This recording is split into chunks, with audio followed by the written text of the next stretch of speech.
आज जानेंगे क्या होता है होला अष्टक।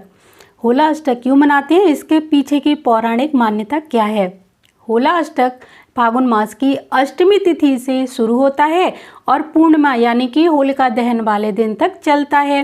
होलिका दहन के अगले दिन जब होली का त्यौहार मनाया जाता है तब होलिका अष्टक समाप्त होते हैं, यानी कि होलिका दहन से पहले के जो 8 दिन होते हैं वही होला अष्टक कहलाते हैं।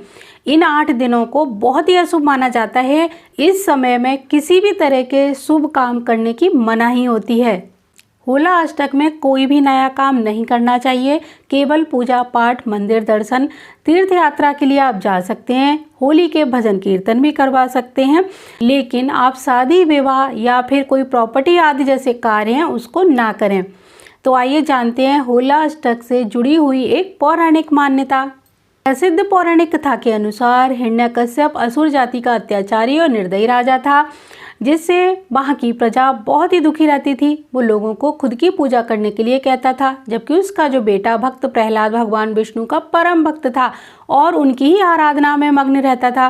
प्रहलाद की भक्ति से हिरण्यकश्यप बहुत ही क्रोधित रहता था। अपने पुत्र की भक्ति को भंग करने और उसका ध्यान अपनी ओर आकर्षित करने के लिए हिरण्यकश्यप ने लगातार 8 दिनों तक अपने पुत्र को कई तरह की यातनाएं दी थी। ये 8 दिन उन्हीं यातनाओं के दिन माने जाते हैं। इसी वजह से इन 8 दिनों में किसी भी तरह के शुभ काम करने की मनाही होती है। होला अष्टक के 8वें दिन हिरण्यकश्यप ने अपनी बहन होलिका को प्रहलाद को गोद में लेकर उसे जलाने के लिए कहा। होलिका को वरदान प्राप्त था कि वह आग में नहीं जल सकती, लेकिन भगवान विष्णु ने अपने परम भक्त प्रहलाद को बचा लिया और आग में होलिका जलकर खाक हो गई। तभी से इस दिन होलिका दहन का पर्व मनाया जाता है।